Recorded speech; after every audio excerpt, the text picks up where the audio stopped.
সন্ন্যাসী, আইনজীবী, সাংবাদিক থেকে অধ্যাপক, বাংলাদেশে হিংসার হাত থেকে রেহাই পাচ্ছেন না কোনো হিন্দুরাই।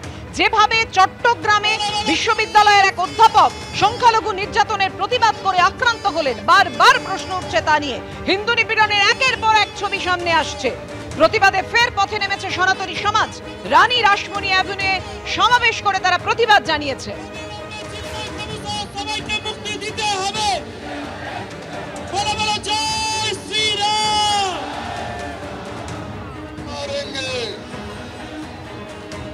আমরা সনাতনী, আমরা দেবতাকে, একটা বৃক্ষকে দেবতা জ্ঞানে পূজা করি।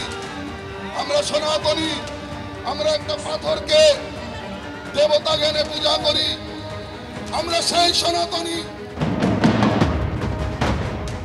ইউনুস কালকে যে বক্তব্য রেখেছেন, তিনি রাজনৈতিক দলের সঙ্গে বৈঠক করলেন, আওয়ামী লীগ তাতে ছিল না, এবং তারপর যে বক্তব্য রাখলেন, কি বলবেন?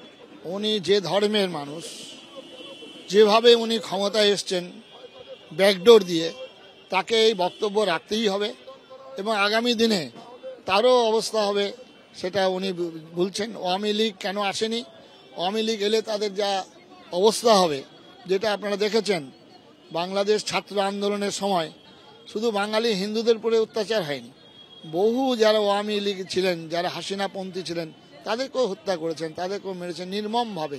এটা কোনো ধর্মের, কোনো সভ্য সমাজের, কোনো সভ্য জাতির এটা নীতি নয়। আপনি আপনার বক্তব্যে বলছিলেন যদি ভারত সরকার কোনো ব্যবস্থা না নেয় তাহলে আমরা গিয়ে সীমান্ত বন্ধ করে দেব। অবশ্যই অবশ্যই আমরা আজকেই রাত্রিতে মিটিং হবে, এর পরবর্তী পদক্ষেপ আমরা গ্রহণ করব।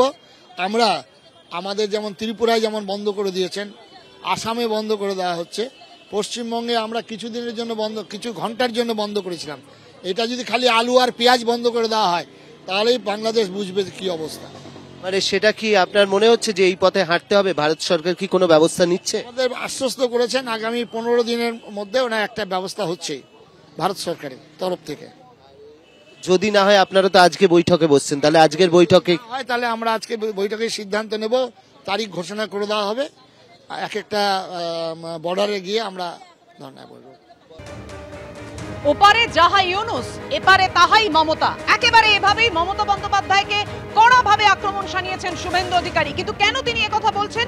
তিনি ফালাকাটা, গার্ডেন রিচ, শ্যামপুর, বেলডাঙ্গার মতো ঘটনার উদাহরণ দিয়ে বলেছেন বিরোধীদের বেলডাঙ্গায় যেতে পর্যন্ত দেওয়া হয়নি। মমতা ও ইউনুসের মধ্যে পার্থক্য নেই, এই লড়াই বেঁচে থাকার লড়াই, বলেছেন শুভেন্দু অধিকারী।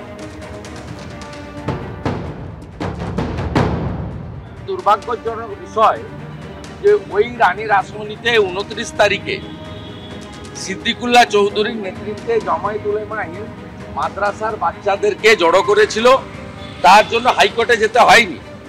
31 তারিখে ফিরাদ হাকিম, কল্যাণ ব্যানার্জিরা ওখানে তৃণমূলের সংখ্যালঘু সেল মানে মুসলিম সেলকে দিয়ে মিটিং করেছিল, ওখানে আপনার অনুমতি হাইকোর্টে নিতে হয়নি।